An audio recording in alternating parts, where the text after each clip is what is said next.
Hey, look what we have found. A big sound in a small town. Far away from the bright lights. They're making music every night. Discover what is all around. A big sound. A big sound. In a small town. Big sound, small town. A really big sound. Big sound, small town. You're listening to Big Sound, Small Town with Sandy Carlton.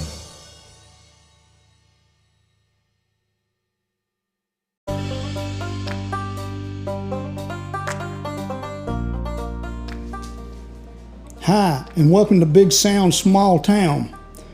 I'm your host, Sandy Carlton, and this is a podcast about the lives and stories of the musicians, writers, artists, and their associates that have their roots in the small towns and communities across America. If you like what you hear, tell somebody. Enjoy.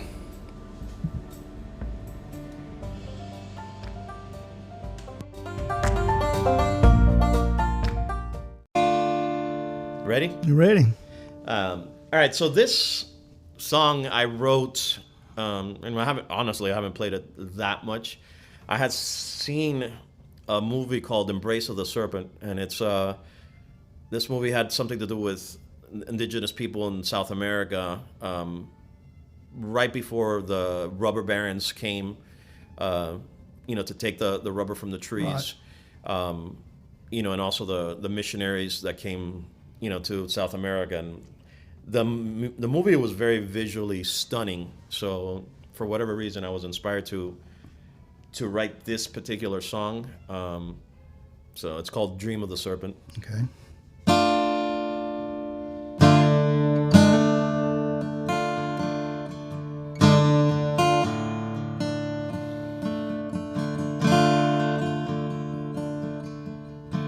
When I was young, the white man came looking for gaucho. They killed my people and took me away. Weapons of thunder, I was put in a camp, lashed on my back, choked of my breath for speaking my tongue. I almost starved to death if I didn't worship the God. But at night I dream the serpent descends, she coils around me. Now I see through my dreams, I'm free again, I'm free again.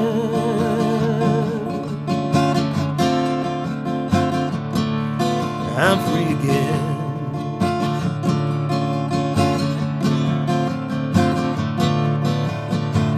Now I'm older, think I'm saved and adopted the ways. I pray our Father to save my life, but I never forget. They raped Mother Forest, filled the sky with smoke. They say it's important to save us all, and if this is saving, I want no part of it all.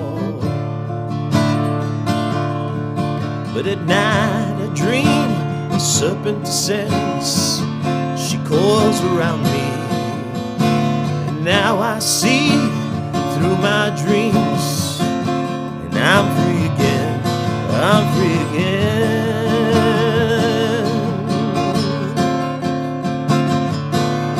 I'm free again. Ooh, I'm free again.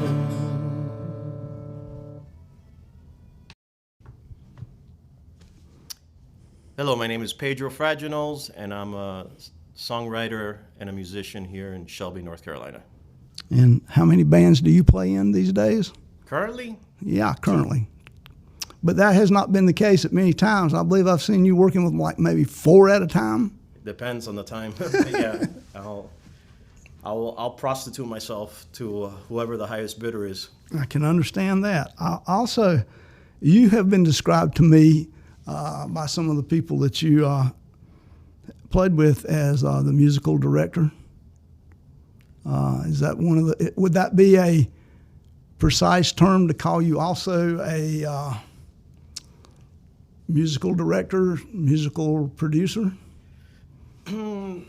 Perhaps. I don't know if I've chosen that role specifically. It just may have just come out of necessity more than anything else. Yeah. But I guess if I were to sit down and analyze it, maybe that might be a true statement. Of course, now sometimes that comes from one of the things I've learned about becoming a music director is usually, Chris, you're going to kick me here, but solo singer, guys who are solo singers, sometimes they have a hard time even coming in on the right count. Yeah, but Chris is a musician beside being. Oh yeah, absolutely. So that really, I was just taking a poke at you there, Chris. Well deserved though. Well, yeah, of course. There's some truth in it, Of course. No, I can understand because I've seen you, the bands that you play in, while they have a common thread, they're pretty different. I mean. Right, yeah, and I think, of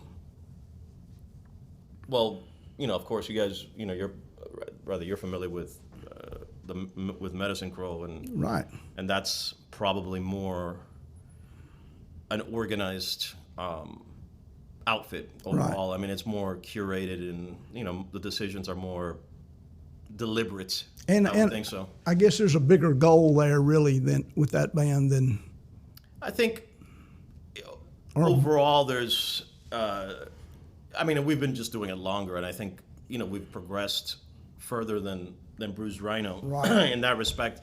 Although with Bruised Rhino, we still play quite a bit, and that of course is a looser outfit. Although we play pretty well together. I guess. Yeah. Oh yeah. If you want to.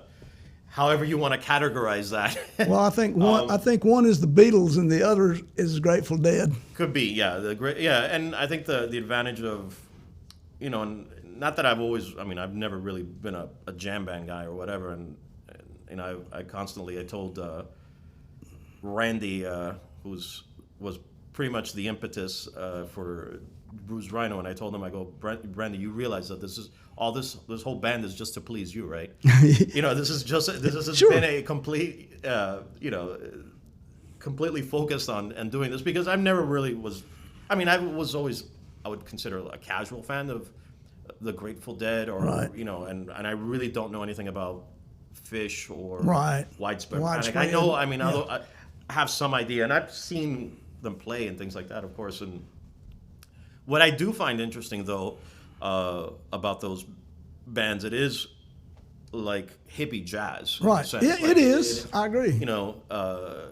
They're jamming or playing over the changes or whatever, which I think is always good for musicians to be able to do that on the fly, whatever. Like, okay, so here's this song and and here's this key or whatever, and sometimes it might it modulates into a different key or whatever. You have to know how to negotiate those changes. And this kind of, that kind of music is good for that, because you're like I don't have to really worry about with Bruised Rhino. It's like, all right, we're going to pick a song and then we're going to play over it, and, whether it comes out, sometimes it's a train wreck. Right. Yeah. Sometimes we completely screw it up. Right. But, that's just part of it. Well, that's musicians like to play, and jam bands allow them to play and stretch out. And like you say, sometimes it works, but that's at every level of jam band. Sometimes it works, sometimes it just doesn't. Yeah. But the whole music part of it and the effort part of it is kind of the beauty of it. Yeah, exactly. And I told Randy, I go, Randy, you've made my worst nightmare into a reality. I ended up playing in a jam band. Yeah, I've had structured music, and this is anything but structured. In my background. Yeah, all musicians. But it's tremendous fun, and honestly, some of the people that I play with are very, very good. Like Joe Hinesley and Mike Claproot and Cornelius Logan and and of course Randy's. He's up and coming now. Sure. But it's I mean, we're lucky to have those guys like on that level. It has progressed. I will say that. Yeah. I mean, there's a big difference from the beginning to where you guys are now. There's a big difference, and we've been since we've been playing so much. I guess like if we.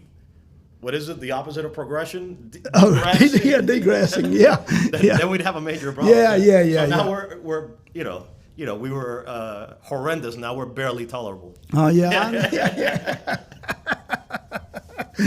Well, I mean, I enjoy both of them. So what am I?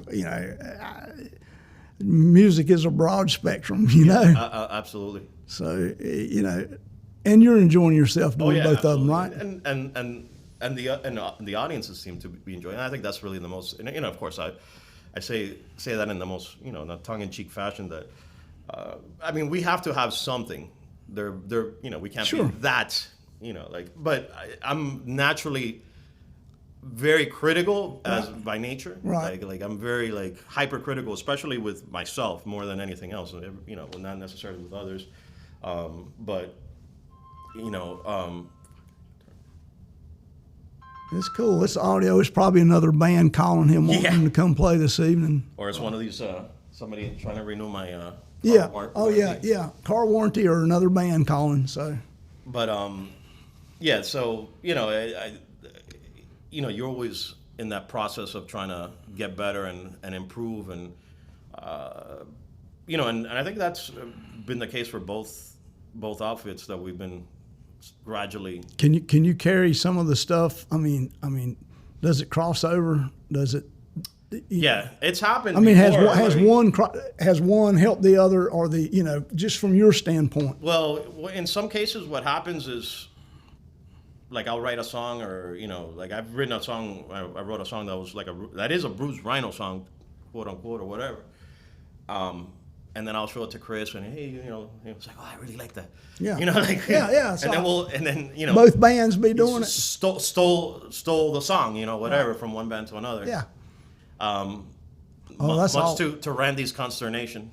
That's that's one of those things where that's right. I forgot you guys are. I added my old bandmate, Randy Saxon. Oh yeah, he's the man. He's fucking amazing. That guy is something else. I spent 10 years on the road with the man. He is amazing. Yesterday, when we had played a show in Dragonfly, and we were doing whatever, we do our thing, and we're playing some of the original music, and then since it's Halloween or whatever, we decided to do Donovan's Season of the Witch. Yeah.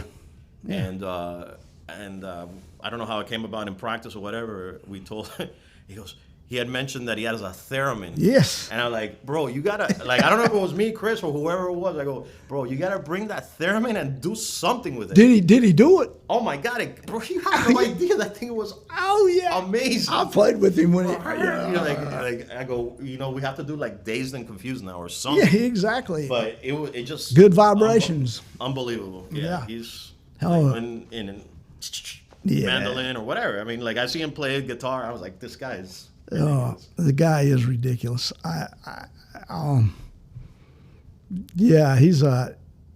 He's the ultimate musician. He can play any instrument and play them well. Yeah, and absolutely. one of the things that people do not know is he can actually sing and sing great harmony.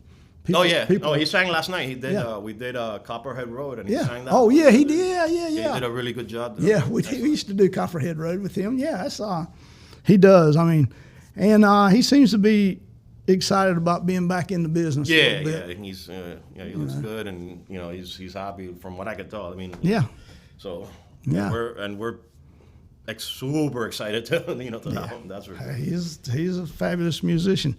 So where did music start with you? I mean, it didn't start here with Bruce Rhino and Medicine Crow. For me, I guess more or less when I would say around 15 years old, when I guess everybody likes music to a certain point. I guess there are some people who aren't really into music or whatever. But I guess this style of music, folk, rock, blues, or whatever, maybe around 15. Prior to that, of course, because I'm from Miami, the majority of the, like the stuff that I would listen to is, like the stuff my parents were listening to, and it was all, of course, Spanish. Sure. Spanish stuff and all that stuff. But that's some pretty amazing stuff. Yeah, I mean, I love the that stuff. stuff is incredible. And, Yeah, I mean, I love it till this day. And it seeps into you, through osmosis, and then of course, when I would go, to school, like we would be on the bus, and all the stuff on the bus would be like very Miami, like bass, like that type of music, which is like, I remember like, Diamond Girl and things like that. These songs that were like very dance oriented, like and heavy, and that is kind of that whole Miami Latin feel. Yeah. It is all the 808, and like we were like heavy into Two Live Crew, of course, as kids, and that all that stuff was dance music. Dance music, and just that's the stuff that we listened to. Sure. And I guess around 15 years old, when I was in somewhere, during high school, I had to take a class, and as an elective class, one of my friends go, "Hey, let's just take this guitar class or whatever. That's gonna be easy," and whatever. Like, well, whatever. Like, no. And I think we started there, but a little bit before then, my neighbor across the street, this guy named Raul, which is a good friend of mine now. I mean, he's one of my closest friends. He was a drummer, and he played in the drum line, and he played in the jazz band in school. He was an excellent drummer or whatever, and his family were all artists. His father was a photographer. His mother was a painter, muralist, and they lived. He moved into the neighborhood when I was 13 years old, across the street from me. So of course we went to school together, but we didn't know each other that well. And then of course when we got together, it was that was. That's art heavy. It was on. So like I would go over to his house, and then he started teaching me a little bit about playing drums. Right. Some rudiments. He had a drum kit or whatever, and I played the drum kit, and not that I can play drums or whatever, but so I started learning that, and he had like a practice pad, and like flams, paradiddles, and all that kind of stuff, and like his friends were all people in bands and all that stuff. So and he was in bands, and mostly at that time there were like. Punk band. So we're talking about 1990 or whatever. Oh yeah. So he eventually ended up going to New York with with his band, trying to get famous. Yeah. Get famous. Yeah. Which he of course he had brushes with fame too. Of course, to a certain point of it was how this I do the business is whatever. Yeah. But it was like I guess pre Green Day or whatever. Yeah. But it was that kind of music. But but he was. And I remember I'd go over to his house, and we would listen to all different types of music. That's when I started getting more exposed to. I mean, I guess on the radio, like I would hear like sometimes like the oldie station. You would hear. Right. I remember like hearing the Flamingos. Yeah. And Frankie Valli and things like that, and of course like early Beatles, but wasn't heavily exposed into that. Right. And then one time I think. If my memory serves me clearly, I remember seeing Aerosmith's like "Love in an Elevator," which was I think off the Pump album, and for whatever reason something clicked in my brain. I go, man, I didn't know how to articulate it at that time. There was a sound that I knew was a recent song, but it sounded old, which of course now I know what it is. It was classic rock, whatever, I started listening to that, and then that kind of led me into Motley Crue, and then that ended up, Metallica, Slayer, sure. That. To make a very long story short, so I think at least in my life, the progression is always kind of a progression backwards to find out where those things came from. Oh yeah. So what ended up happening there is like, okay, Aerosmith, and then then once you start finding Aerosmith and you start realizing there's a Led Zeppelin, right? And then you get Led Zeppelin, and you're like, oh my God, what the what the hell, what is this? What is this? What are these people like? Yeah. And then of course then if you get into eventually you get to like the Beatles, Bob Dylan, and and then you go backwards and you get into the old, and then I started going backwards, the old blues things. Yeah.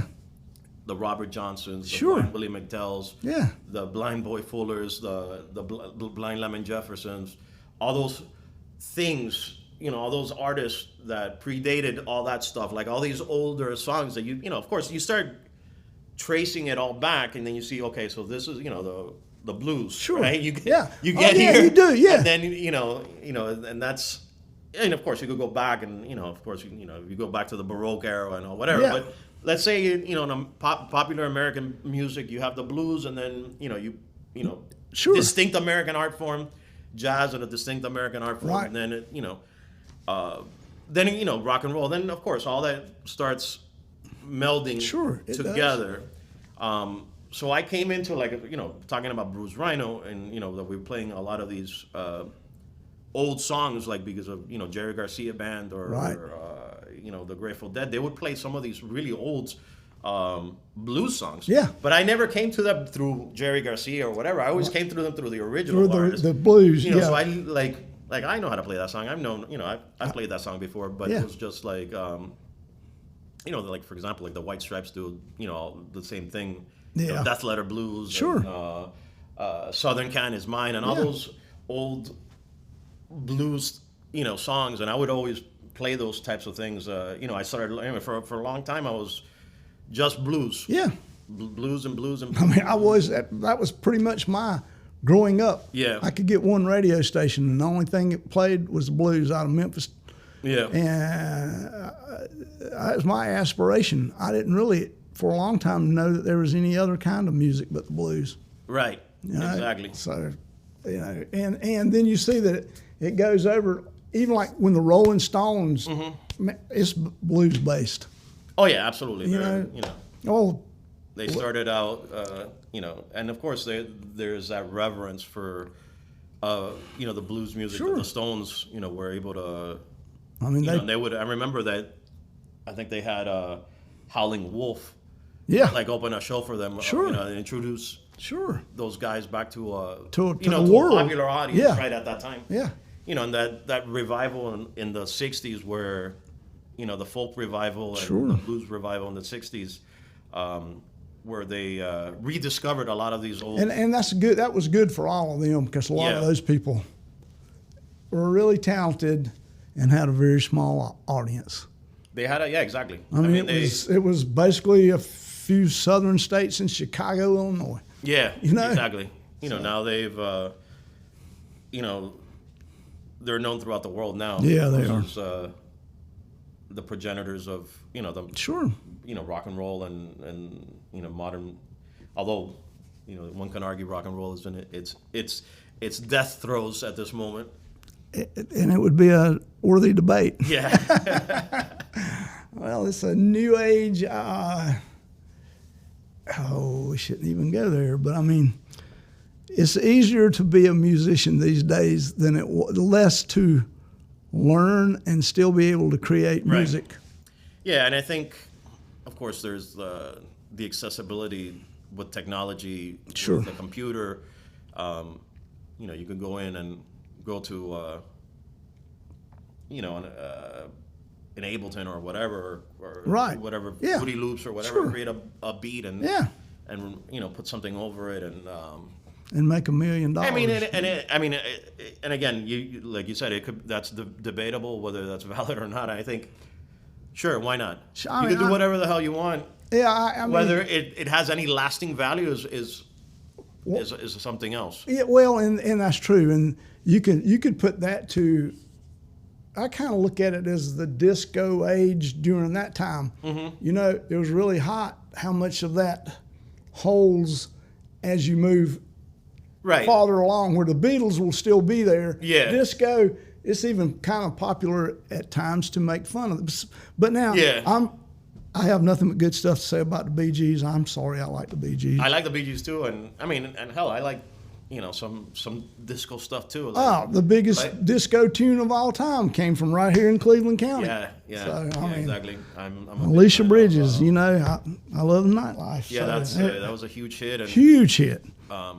But I like Diana Ross's Love Hangover. Oh, That was yeah. a great bass line on that. I mean, there's Sure. elements. I think to any type of music, like I agree. as long as you as long as it's good, it doesn't matter what it is. Like necessarily, it's like. Well, I used to play with a guy he would say, if you can't slow dance to it, or you can't do like a clogging Southern type dance, or you can't do a swing type of dance, or rumba, even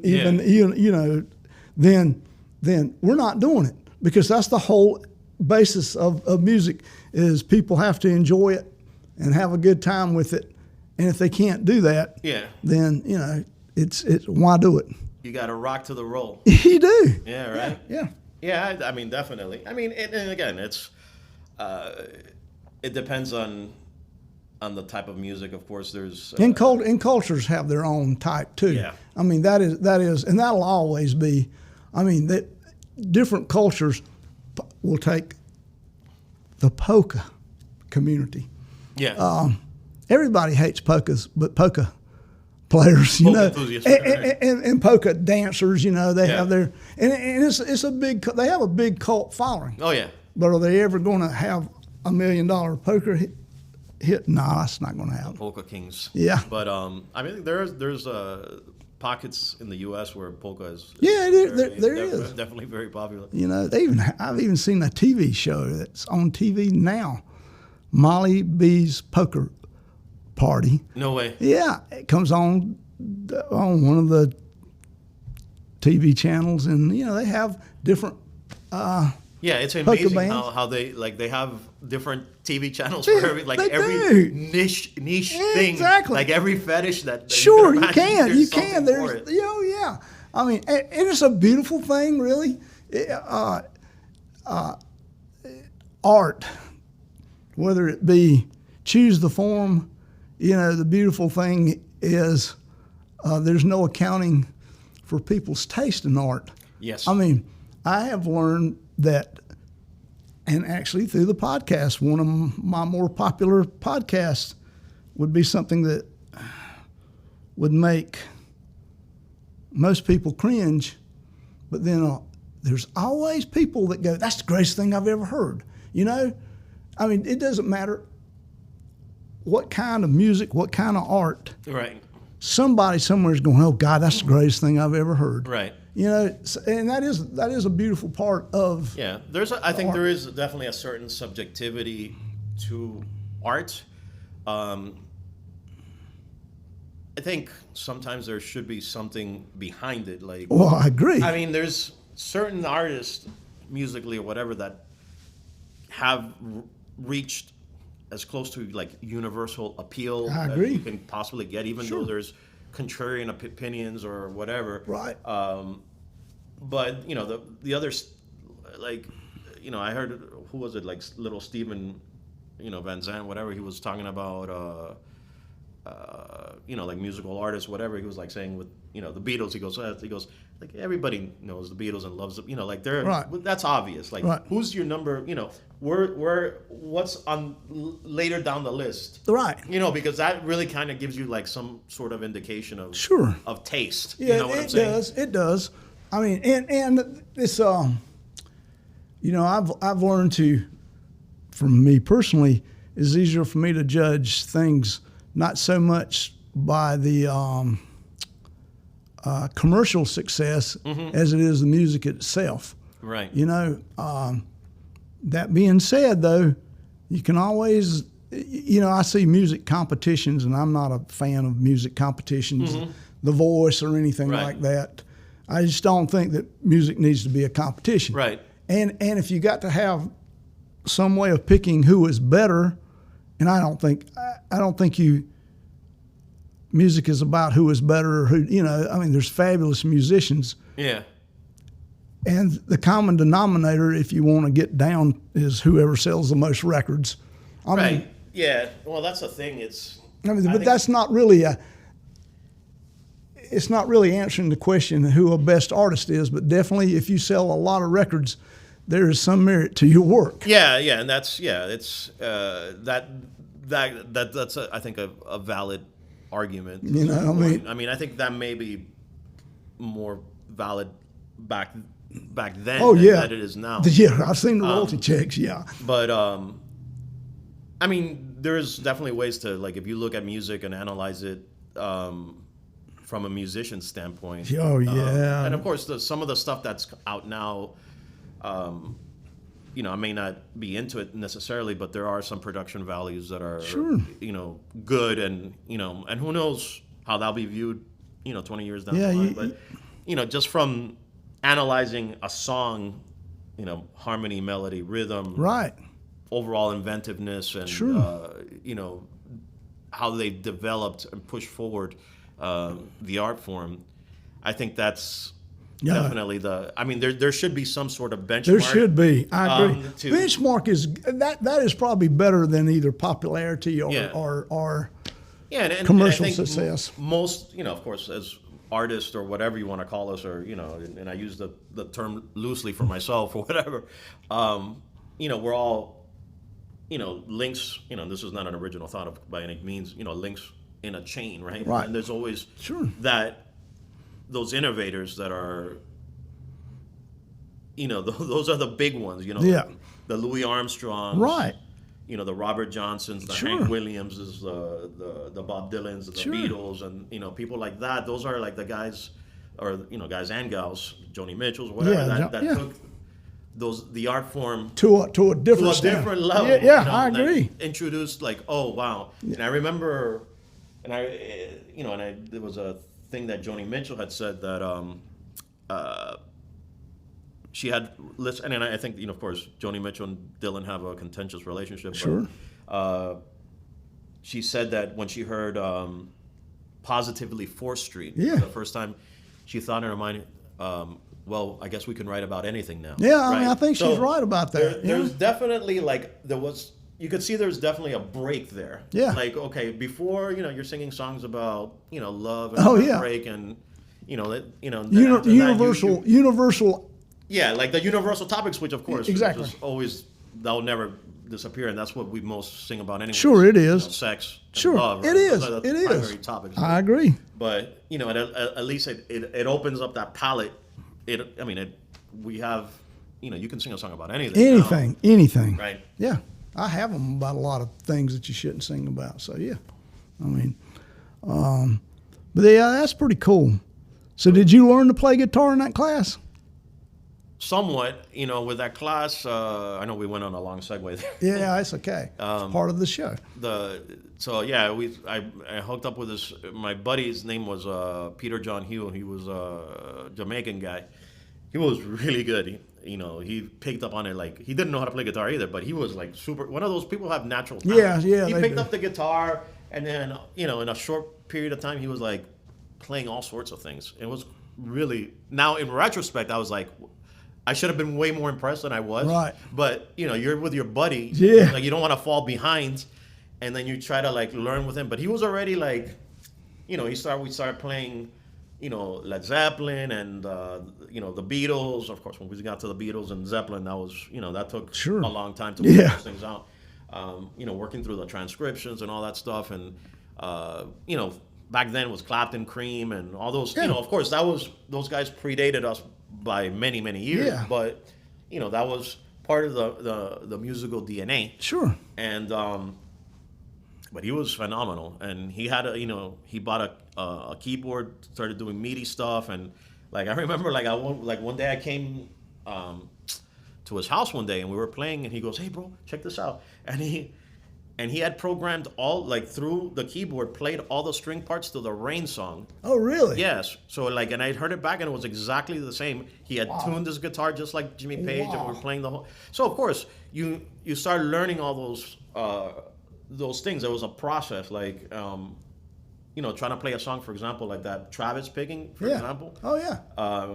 I had to, I wanted to learn it because I wanted to play Going to California. Yeah. I didn't know what Travis picking was, but I knew that he was doing something different that I didn't know how to do. Exactly. And of course that opens up a whole different world. It does too. Once you start looking up and researching Travis picking so you can play Road to California, then you roll off on that whole. Yeah, and then you go off into a bunch of, and that helped a lot with the Piedmont blues. And exactly. So it all started interweaving together for a long time.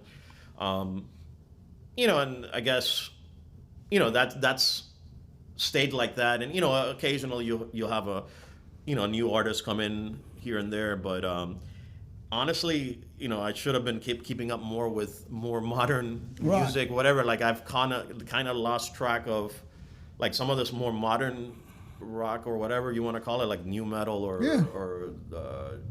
that kind of stuff. I'm like, I don't know much about it, so I can't comment on it because I really haven't listened to it. Right. So I'm sure there's sure great stuff there. I'm sure there is, but I haven't never took the time to find it. Sometimes you have to search. Yeah, now and of course there's a tremendous amount of content out there now. It's like there's countless amounts of bands and songs and and where do you make those decisions? Like okay, who's the arbiter of what's good and bad or whatever? Like post 1995 or whatever, when more or less I stunted my musical development, like someone like I gave myself a musical lobotomy. I go, this is it. Like I'm done. I'm gonna stop here. I think most people do, and most musicians, I think they do that. I mean, I think that's a natural course. I found what I like. There's no sense in really looking any farther. Right. Well, yeah, you got to keep. I mean, I think obviously what happens is like you playing stuff and trying to playing with better musicians, which in my case is not that hard. Well, I mean, and that should be, if you're a young musician, right? You need to play with everybody you can that is better than you are. Right. If they'll let you. Then you start, go delving into a little bit into jazz and a little bit into things that I have really zero information about. But you start learning little things here and there, and you kind of fake it a little bit. Yeah, well, I mean, playing with other musicians too taught me a lot of stuff. I mean, somebody that I played with might be listening to something that I've never even heard of. Yeah. So I go and listen to it. If they're listening to it, I think, well, it's probably worth a listen. Yeah. And I've learned not only from playing with people who I've just asked them to teach me stuff. It's being a musician's all-time learning. Oh yeah, thing. Absolutely. Like that's the thing.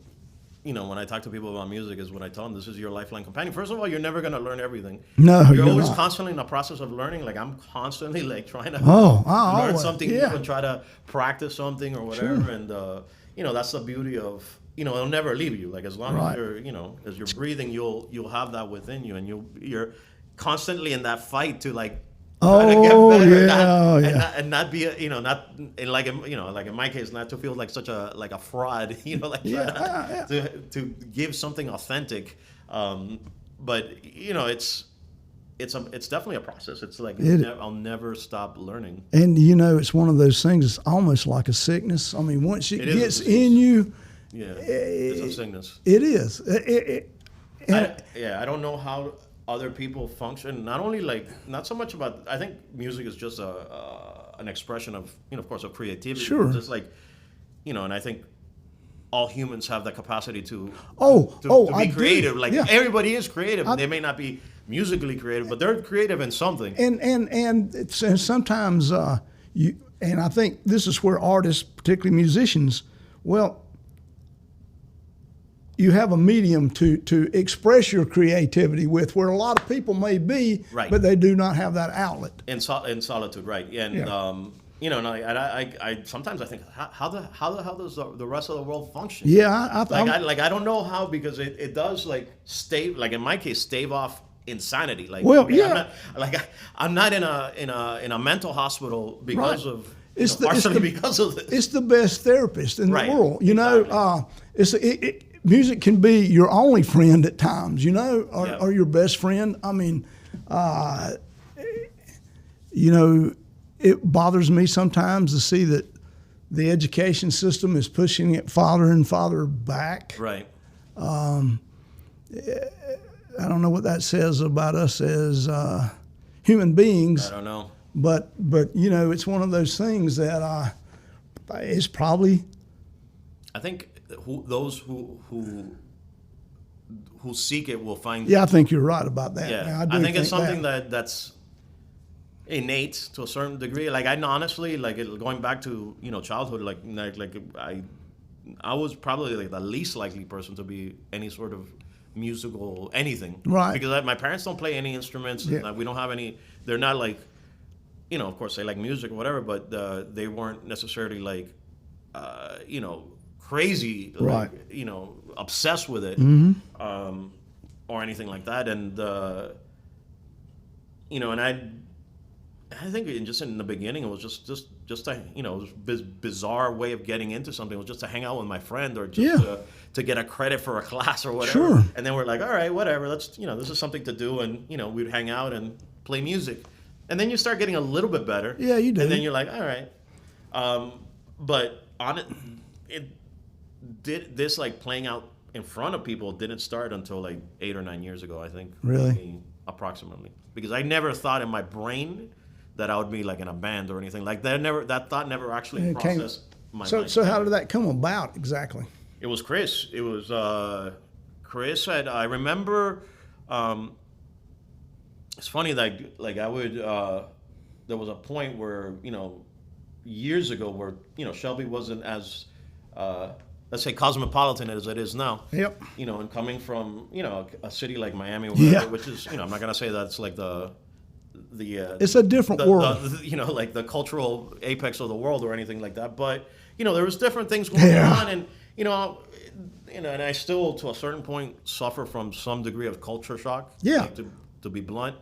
No doubt. I mean, Miami, Cleveland County. Yeah, and yeah. like I don't know if I've changed at all, like mentally. Like I'm very like 305, very Miami in my way of thinking and all Right. that stuff. But now like I remember like one time like I was like roaming around the streets and I was like, I'm done with this place. I'm gonna go back to Right. Miami. Like, and I was like, and then I saw Michael Kimbrell. Yeah. In front of doing his busking thing. busking in front of I think the Shelby Cafe or something Yeah. like that, and then I was like, yeah, that's interesting.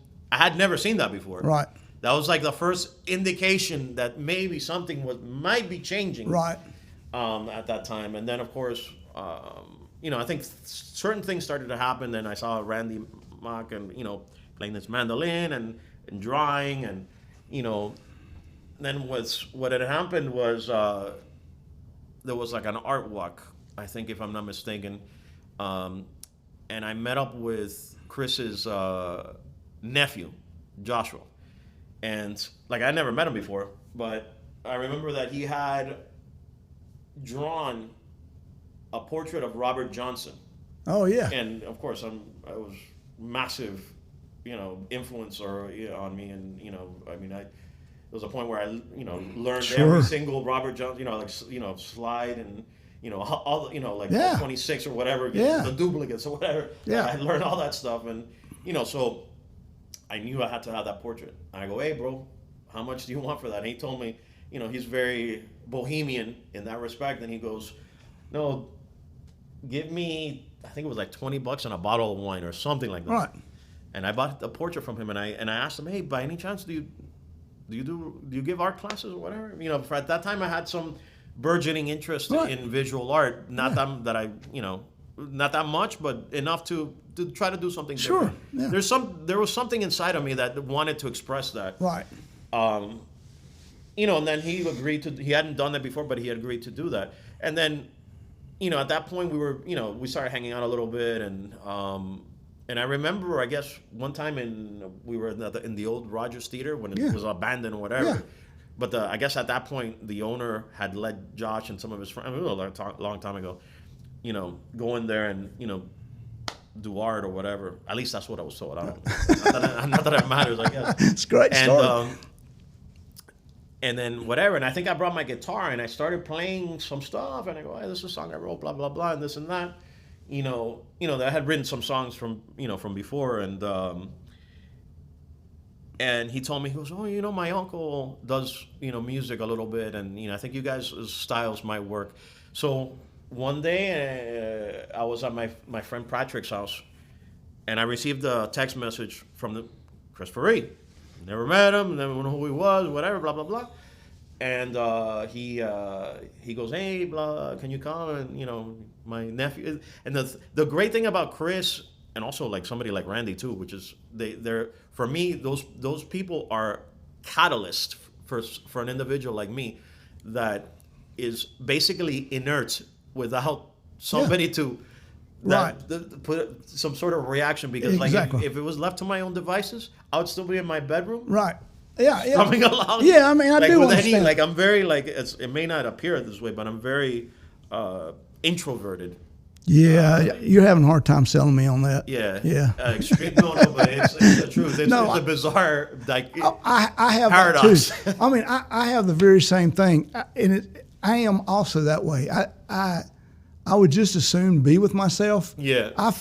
Music has forced me to be more social. Yeah, and so that's what happened. He sent me a message. He'd come to my house and this and that, and he was playing that style of music he was playing, which was more native folk style. And eventually we started working together. I guess he liked the way that that I took some the direction that I took the music a little bit, and that I had some ability to play. At that point I was playing a little bit of electric guitar and some acoustic guitar, and and there was a point where I did bring him a book of songs, and I played him some songs, and he liked those songs, and then he adapted some of those things. He changed some lyrics and whatever, and made some changes arrangement wise, and that's how that started. And I remember the first show that I played was I think it was a Woodmill Winery in it was the first time I ever played in front of an audience, quote unquote. It was like Woodmill Winery Grape Stomp Festival, and it was funny because he had Randy and I open for that iteration of Medicine Crow. Oh, so Randy and I got together. Randy Mock and you. Randy Mock, okay, right. Okay. We were like, okay, because and Randy's a good mandolin player, whatever, and we were working. We played, some duet songs, and I remember like some of the songs were like "Can't Find My Way Home" and some old blues songs. Put your arms around me like a circle around the sun. That kind of stuff, and we played that, and some other we played a Grateful Dead song called Uptown Toodaloo.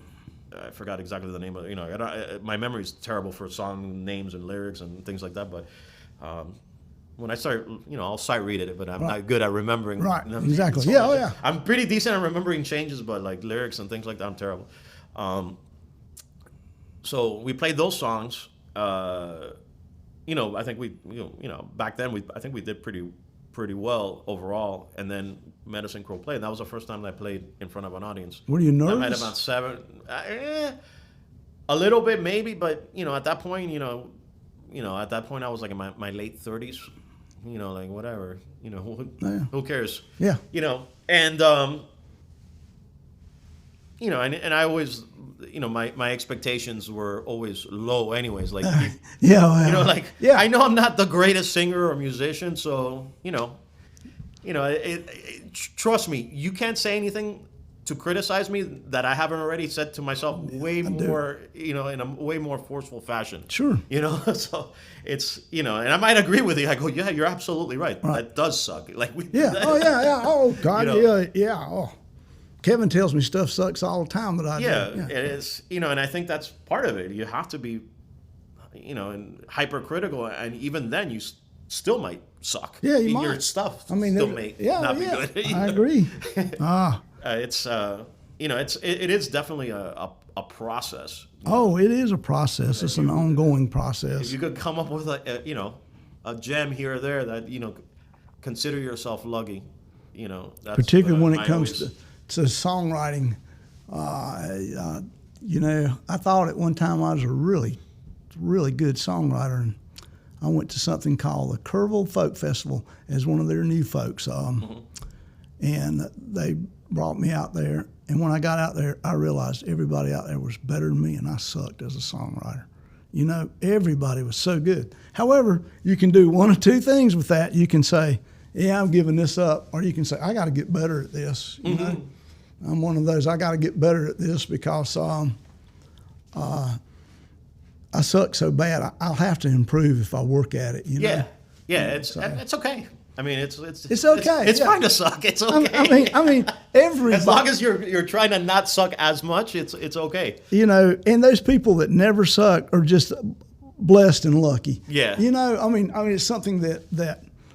However, go through anybody from the Beatles to Bob Dylan to. They have some stinkers. And they got some stinkers. Yeah, of course. I mean, everybody has more stinkers than they have actually excellent stuff. Right, exactly. I mean, you can go through people's albums and, you know, there'll be 3 good songs on there, but the rest of them, you could care if you ever heard them again. Yeah, of course. And that's part of the problem is, you know, there's no way you can compete against those people because they have the weight of history. Sure, they do.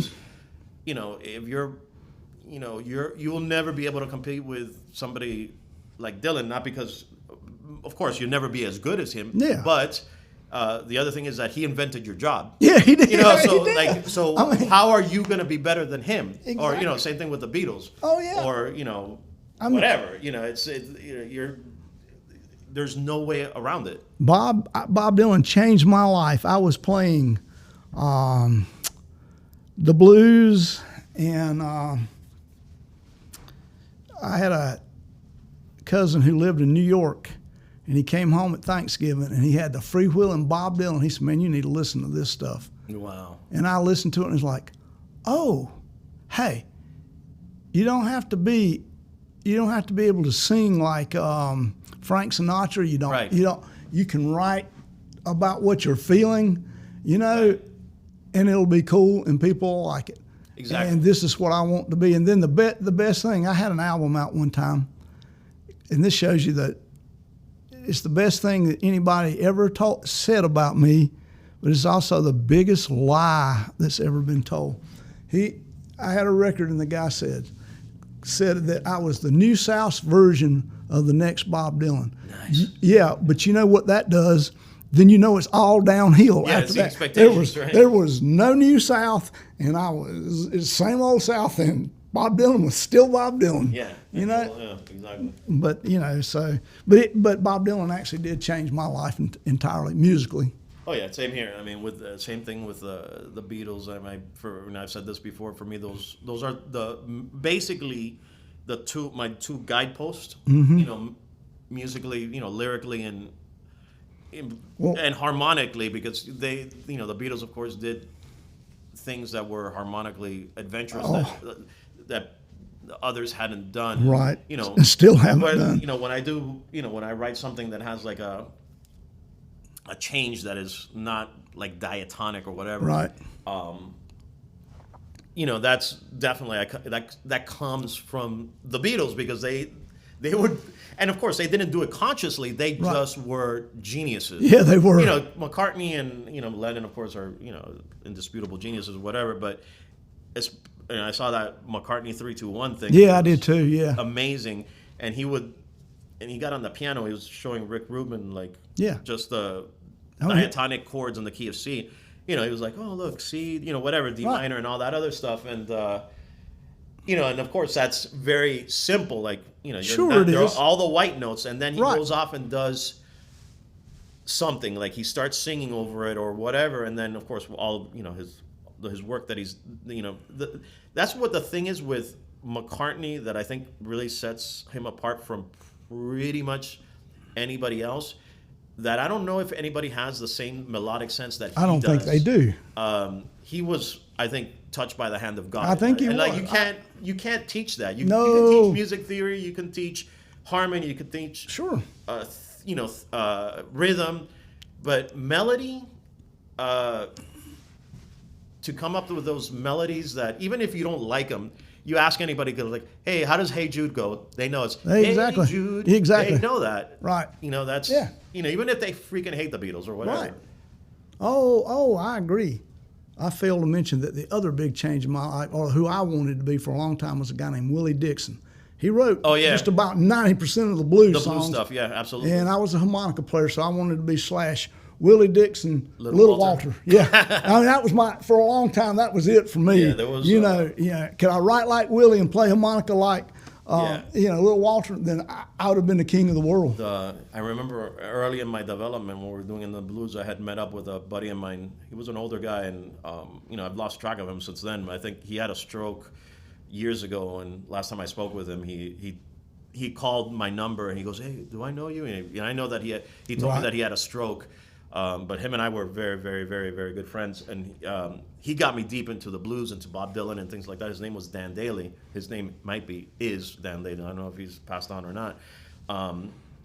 And he had a music teacher, this guy by the name of Fleet Starbuck. That's a cool name. In Miami. And, That's a cool name. Fleet was like a blues guy too, and he played harmonica and he played guitar, and he would teach Dan how to play certain things, and he would play with local bands, and he had like some success. And I remember that Dan had told me that Fleet had in the 70s had played with a little bit with Stevie Ray Vaughan and things like that, and in the early 70s or something like that. And but he was from Miami, but he had transferred over to Texas at some point in the 70s. Came back to Miami, whatever, and he was Dan's music professor, and we would start working up a lot of those old songs. Oh, yeah. Like one of my fondest memories was we were all in a circle. We would start playing. I think it was like Babyface Leroy's trio, Rolling and Tumbling Blues. Yeah. Oh yeah. I've played it 100 times. Like those old things, and like I remember like doing that. It was amazing, just like that feeling. And of course, back then, like I was just so you'll be intimidated by these guys. Like, oh, this guy, he was a professional musician. Yeah, he's really, that's what he did. Yeah. I never thought, for me that. Like I said, I never thought in my wildest imagination that I would ever, not that you could call me professional by any means or whatever, but even though I do get paid for some of the things that I do. That's called professional. Yeah, or semi-amateur or whatever. Okay, we'll go with that too. But that I never thought that was even feasible. Never. That's just a thought that never crossed my mind until Chris sent me that message. That's that crazy. one time. And literally just strumming along in my bedroom, and then hanging out and playing with my friends sometimes. And then next thing you know, also that's another thing too. Playing with people opens up a whole new world. True. I mean, you play with people, then you know more people than you knew before. You have a. Yeah, and absolutely. And even to a degree, musicians wind up with a different status once they are considered whether it's at whatever level you're at, you get a new status as a musician. Yeah. Not that it's a good one, but it's it's a different one. People know you, know of bizarre. you. Yeah, like whereas when you're just it is very unusual, because sometimes I look down at, like, I'm playing the guitar and I go, how the hell do I know how to do this? Because it's really like an unusual thing. Right. Like the mechanics of it is unnatural. Like contorting your fingers to make sounds come out of a wooden box. Well, I try to tell people that you can learn to play a musical instrument at any level that you want to be at. I mean, you're never going to be Stevie Ray Vaughan. Right. Forget it. If you didn't pick that up on your own yeah. But you can learn to play a musical instrument well enough for your enjoyment. Oh yeah, undoubtedly. I think that's. When people tell me I can't do that, you can. Now, obviously, you're going to have to work. Oh yeah, but a lot of work. But it's a science more than an art. Yeah. I mean, there is a huge art factor to it, right. but to learn to play the instrument itself to be. Well, three chords. If you want to learn to play guitar, you can learn 3 chords and have the most fun you'll have the rest of your life. Absolutely. Outside of having sex, and maybe sometimes as good as that. If you learn 3 chords and you have a capo, right? Then as you go along, maybe add a 4th or a 5th. Yeah. And you can play every song you ever wanted to play for the most part. For the most part, yeah, exactly. And I think it's the great gift that we have is to be able to do that. And like you said, like you do acquire some sort of, you become into that inner circle, whatever that is. Yeah. Like people's like, hey, how did you, like that? It's really strange. Like I don't And honestly, bluntly, I don't consider myself much of a musician, or even a musician at all. More of a person who makes things up than because I really can't sing that well, and I can't play. My command of the instrument is pretty rudimentary. Well, it's all subjective too. You realize that? Yeah, I mean, that might be it. That might be the other part. That is one of the things that I tell myself a lot of times is I don't go looking for people better or worse than me because I can find them. Oh yeah, I'm just happy at where I'm at and try to get better. You know, there was a time I wasn't even the best musician on my sure. block. I mean, no, I've been there. I'm not the best musician in the band I'm playing in now. Right. And maybe have never been in any of the bands I've been in. And I've definitely been blessed with being able to play with some very good musicians. Yeah, it makes Nick Cale and Nicale. Omar Wingo. Oh, yeah. Joe Hinesley, Mike Clapperud, Brinkley Isaacs, sure. Eric Kimbrell, of course. All fabulous musicians. Yeah, they're just very lucky to have been able to you think it's like, how the hell, why would they even want to waste their time? Well, obviously they do. Obviously you have. Well, there's another thing too about being a musician and about playing in bands.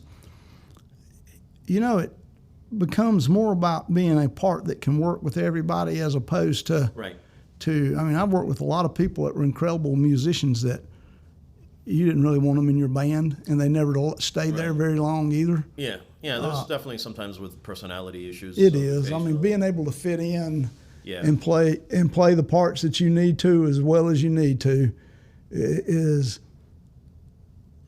You do that, and you can work in a band forever. Yeah, being in a band is like being in a 5 or 6 way marriage. It is. Like, yeah. Good luck with that. Oh yeah. I mean, there's so much fun and so many problems. Yeah, definitely. I mean, luckily, I think with the people that I play with have been very, at a certain age or whatever. There's certain stability that comes with that. Yeah, true. But there are some, and anecdotally I've heard with other bands or whatever, there's personality clashes or artistic differences or whatever. Sure. I mean, there's a lot of egos in bands. And everybody has their own musical idea. That's why bands never last. I mean, you can play in a lot of bands, and they're good bands, but for some reason they all wind up breaking up. Right, that's true. Also play with Sandra. I forgot. She would probably kill me if I didn't. If I didn't mention her. She's been on the show. Yeah. I mean, that's pretty much the story. I mean, fast forward to present day, and just been chipping away at songwriting and arranging and playing, and I think luckily in Medicine Crow, Chris handles a lot of the logistics, of, like booking and things like that, which is stuff that I'm don't have the time for. But the other stuff, we on the back end or whatever, like musically and lyrically, we work together on that. Yes. And, it seems to have been working out so far. Yeah, that's great. I appreciate you taking the time to come do this today. Okay, awesome. All right, thank you. All right, so, and this song, one that I wrote, I guess, I think it was last year or whatever, and the song just came to me, basically fully formed, as pretty much as you'll see here. And I guess it's just like a meditation of current events, and more of an introspection on my part, but maybe it has a message that resonates.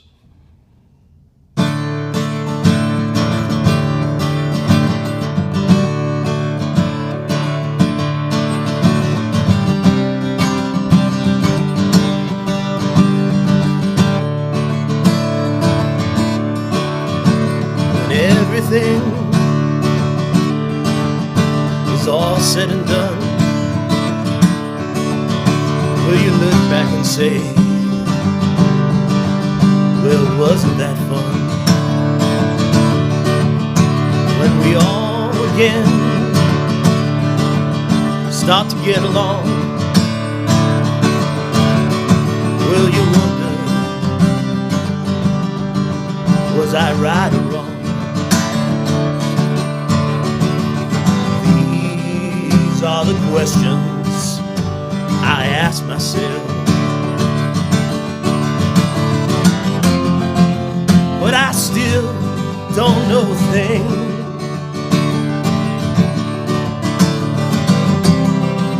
And I hope time will clarify the way things have been.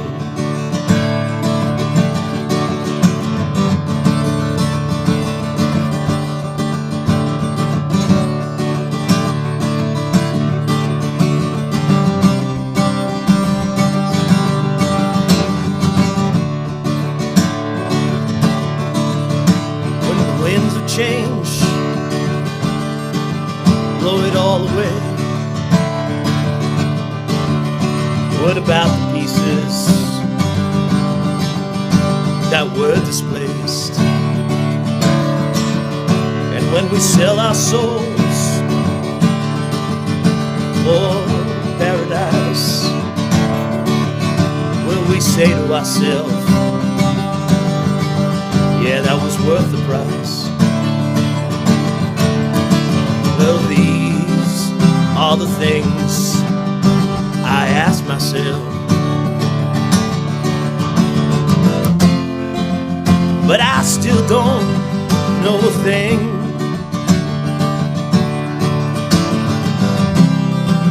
And I hope time will clarify the way things have been.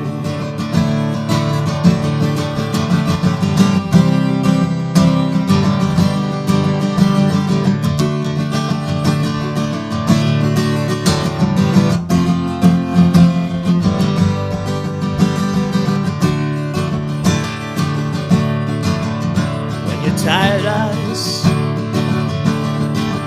look at your wrinkled face near the end of this life. Will you think to yourself, I had it all figured out? Or will you die with your doubts? Well, these are the questions I ask myself.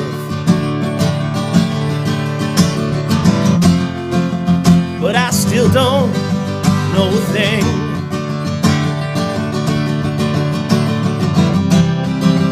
And I hope time will clarify the way things have been.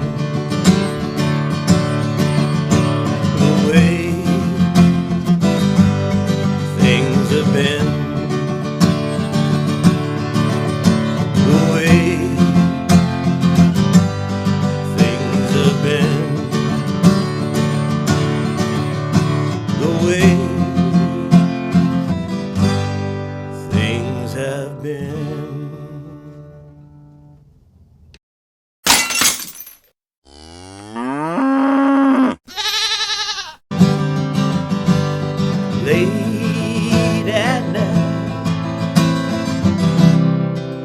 and you tell me he ain't treating you right. You want me to come over and ease your mind. Girl, you know I can't do that, 'cause you're a friend of mine. Trust me,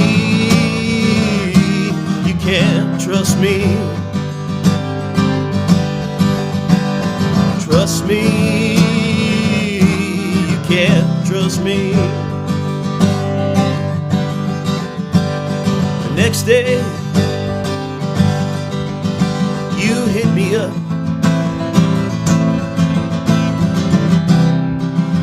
tell me everything's all fucked up, that he's done quite a number on you, and you need my help to see you through. But trust me, you can't trust me. Trust me, you can't trust me.